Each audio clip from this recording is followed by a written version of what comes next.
Are you ready to take a look at CorelDRAW's shape tools? Well, I hope so. That's what this section of your training is really all about. And we'll get started by drawing rectangles and squares in just a moment. So hopefully you're up for all this good stuff here. Now, what I've done here, though, inside Corel is I went ahead and created a brand new blank 8.5 by 11 document. Again, that default document size. So go ahead and do the same thing on your side. And you know, the other thing that I want to do as well before I really get tearing into drawing shapes is I want to zoom in on my document just a little bit. It's pretty far away at this point. We're zoomed out pretty far. So I'm just going to use my zoom drop down here up on the toolbar, and I'll zoom into maybe 200%, something like that. Okay, great. Something like this I think is just fine. Now, to get started with rectangles, it's really all about your rectangle tool over inside the toolbox on the left-hand side of your screen. So go ahead and single click on your rectangle tool. You can hit F6 on your keyboard as well if you like your keyboard shortcuts. How do you create rectangles? Well, it's really simple. It's really straightforward. All I'm going to do is click and drag with my mouse, and bang, I have myself a rectangle, right? That's really all there is to it. And you know what's cool about this too, by the way, is notice over inside the toolbox, my rectangle tool is still activated. It's still selected, which means I can continue dragging out rectangles as I need them. So maybe my design is calling for a bunch of shapes all in one shot. Well, I can just grab the tool and start hammering them out onto my page, right? Something like this.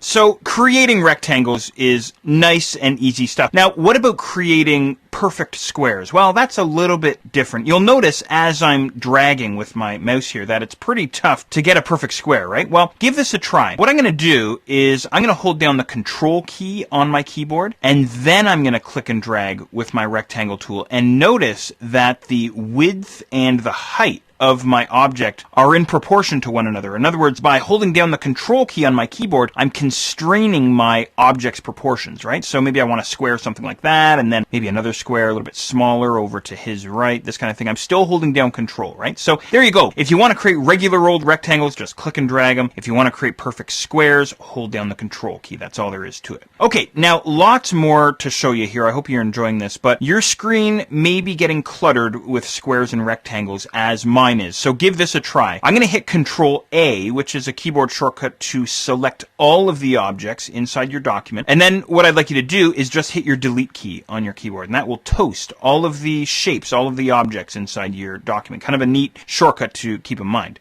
Okay, so you saw clicking and dragging, you saw holding down the Control key to create a perfect square. Now, how about creating a rectangle from the center? You may have noticed as you're dragging with your rectangle tool that you're always creating your rectangles from the corner, right? Notice I'm creating this guy from his top left corner, right? Or maybe from the bottom right corner, something like this. Well, what if I want to create my shape from the dead center of that shape? Well, give this a try. This time I'll hold down the Shift key and then click and drag, and you can see here that now my rectangle is getting created from the center of the object, right? So something like this maybe. There you go. You might want to practice that a little bit. Now, every once in a while, this guy will bail you out of a tough jam, so that's a good one to remember. All right, wonderful. Now, as I say, a bunch of other things that I want to bounce off you here. Give this a try. As I'm dragging with my cursor, either while I'm holding down Shift or Control, or right now I'm not holding down anything, have a look at the status bar all the way down at the bottom of the screen, running right across the bottom of your screen there. You can see, I'll start here sort of in the bottom left. You can see Start, and then there's some coordinates, and then End, and there's some coordinates, and then Center, and there's some coordinates. I'm talking about, see if I can get down there, this area right in here, right? So what it's talking about is X and Y coordinates. I won't inundate you with X and Y coordinates if you're not too sure what that is, but all it is really is it's just tracking the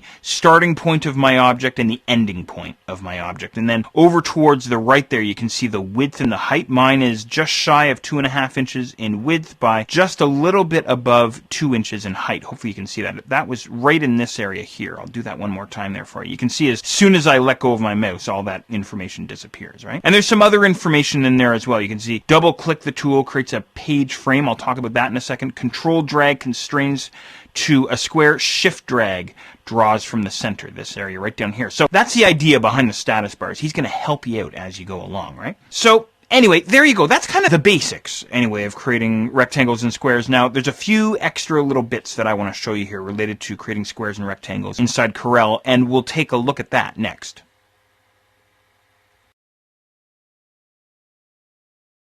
To change your